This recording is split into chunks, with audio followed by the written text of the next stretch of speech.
Curar una exposición con Aníbal siempre fue una experiencia interesante. Tenía sus momentos de mucha exigencia, mucho rigor en lo que, sobre todo cuando intentaba explicar las ideas y el desarrollo de sus proyectos. Problemas en la gestión de proyectos de Aníbal, sí, siempre había, porque cuando a uno le tocaba como curador hacer esa especie de mediación, ya fuera con las instituciones o con algún director o con alguien que sencillamente se le complicaba entender qué era lo que se quería hacer con los proyectos, la dificultad consistía en la transmisión de estas ideas y a veces nos resultaba como mucho más fácil decir que es una obra de teatro, o sea, porque cuando ya se entraba en precisiones técnicas o precisiones de el uso de conceptos muy elaborados, entonces sí, ese podía ser el problema. Para mí, en lo personal, sí hubo un problema cuando se trató asuntos de representación. Alguna vez Aníbal estaba en Brasil, precisamente en la Bienal de Mercosur. Lo había invitado a una exposición y no había manera que me mandara el proyecto, pero estaba tan metido en su propia producción que me dijo, bueno, lo único es que lo hagamos a distancia y a través de instrucciones, un poco las instrucciones de Yoko Ono. Y me puso una tarea. Y claro, Aníbal tenía esto de utilizar ciertos recursos, personas, espacios que tienen que ver muchos con un cierto sentido de marginalidad, ¿no? De ciertos aspectos de contracultura. Y entonces yo era la persona menos indicada para hacer esa representación. Se me dificultaba muchísimo como esa comunicación fluida que para él era de lo más fácil. Y cuando pensamos un poco en sus orígenes, es obvio que él conocía muy bien ese terreno, conocía la calle, conocía la ciudad, las dinámicas de las personas. El proyecto que hicimos a través de estas instrucciones fue para uno de los festivales Foto 30, los festivales de fotografía que hacíamos en el Centro Cultural de España. El año no lo recuerdo con precisión, habrá sido más o menos en el 2004. Y él me pidió que comprara una serie de cámaras, de estas cámaras desechables que venían en cajitas, y se las tenía que entregar a diferentes personas, personas de diferentes como oficios, vendedores de mercado, cargadores de bulto, ilustradores que trabajaban en la calle y que tomaran fotografías. Y esas fotografías, bueno, iban a estar en la cámara y luego yo 2 días después tenía que pasar a recoger las cámaras. Y la idea era hacer las reproducciones y luego Aníbal se ponía como coautor de estas obras. En los procesos de cuestionamiento que elaboraba Aníbal, fue importantísimo esta especie de código que elaboró, una especie de santo y seña en cuanto al cuestionamiento de las temporalidades.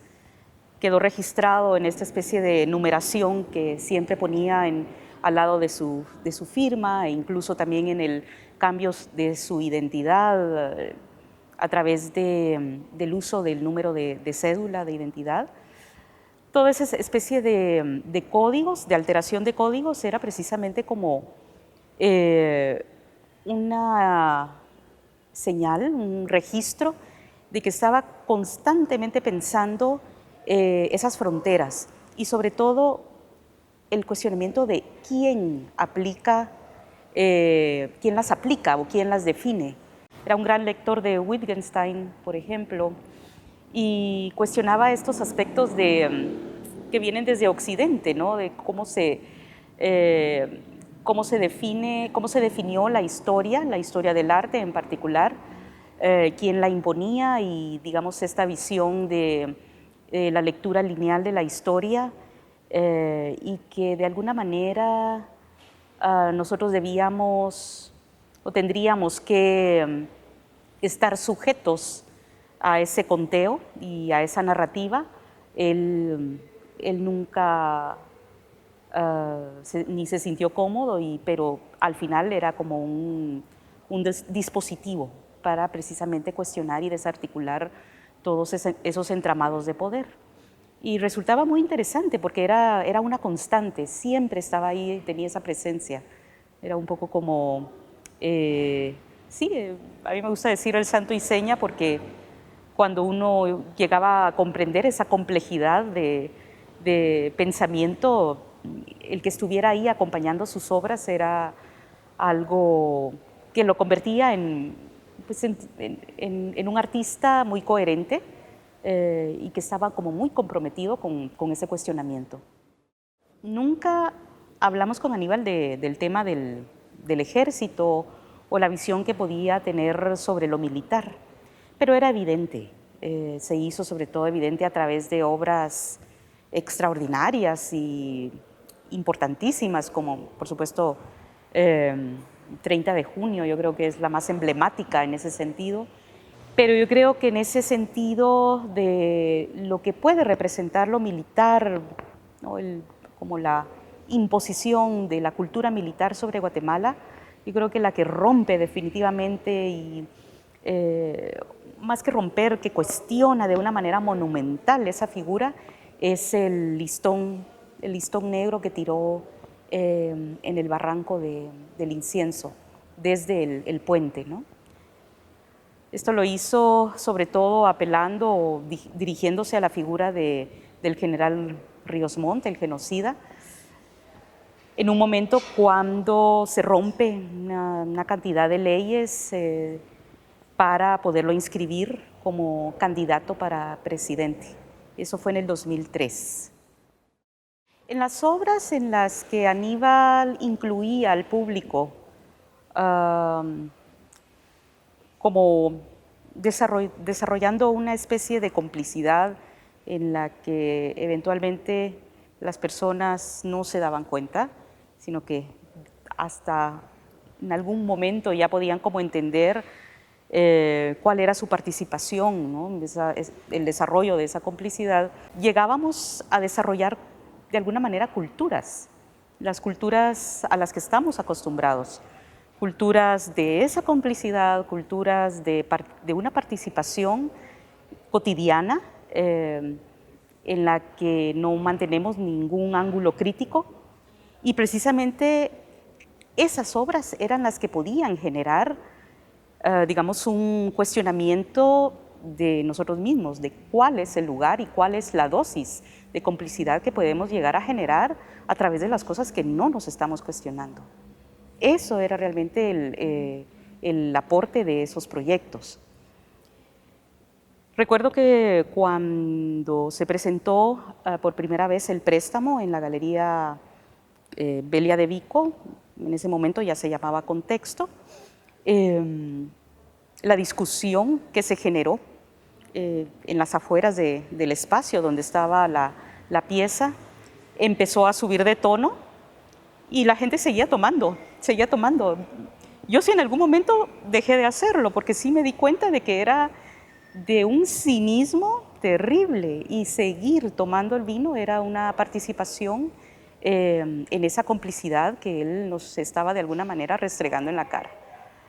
Yo creo que en ese sentido lo valioso del trabajo de Aníbal es que no era, digamos, una obra per se, sino que realmente era un proceso continuo que uno podía seguir pensando, argumentando y estableciendo ese ángulo de autocrítica por meses.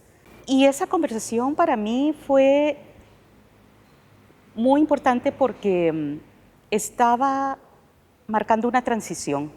Es una transición en la que de alguna manera se estaba dejando atrás una representación, ciertas maneras de hacer arte político, y se estaba pasando a una obra participativa, una serie de proyectos en donde lo subjetivo pasaba a un protagonismo importante, ¿no? Muy importante.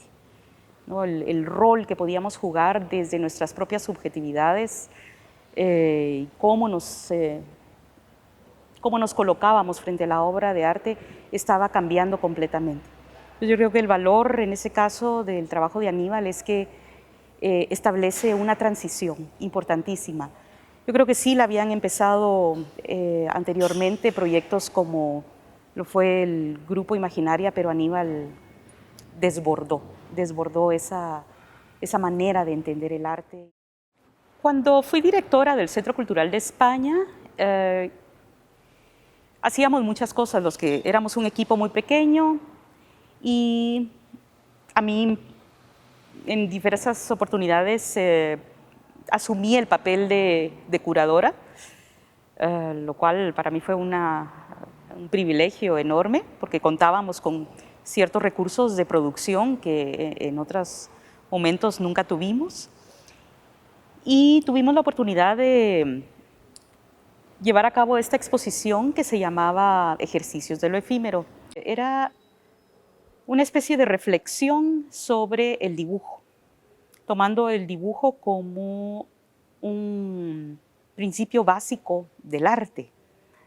Y queríamos como entrar en ese espacio de desmontar las premisas, las preconcepciones que pueden existir sobre este concepto.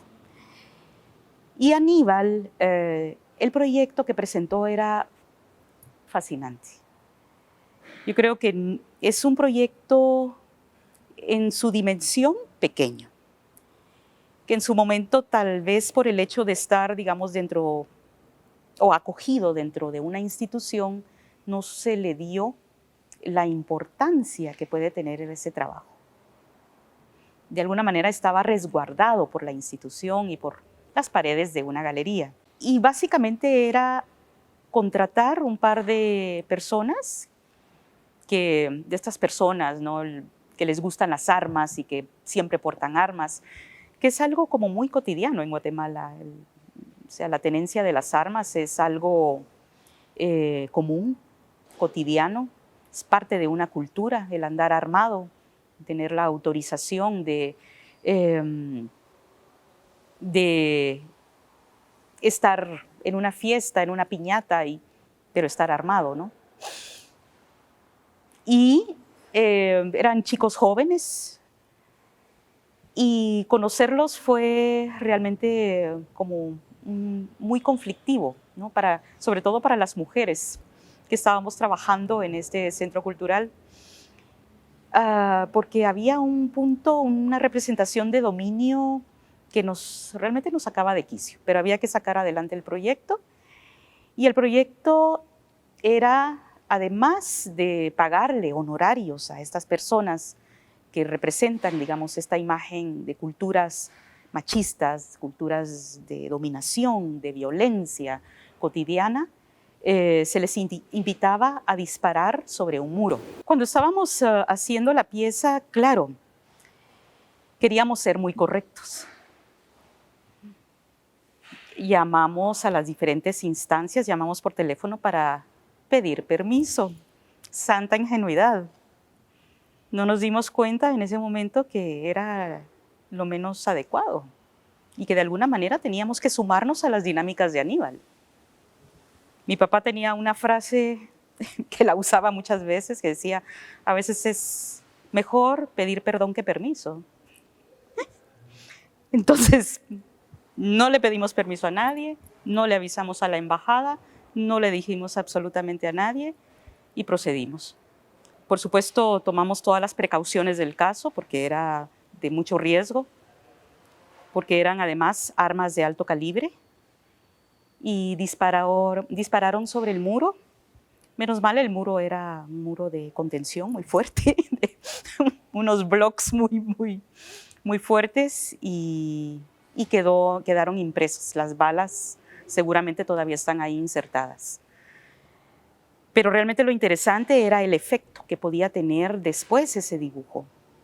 La conexión directa de ese dibujo me parece que es sobre todos los dibujos que han quedado a través de muchas décadas y sobre todo me parece que en la década de los 70 y 80 en este país quedaron muchos dibujos de ese tipo en las calles de la ciudad, sobre los muros de casas, edificios.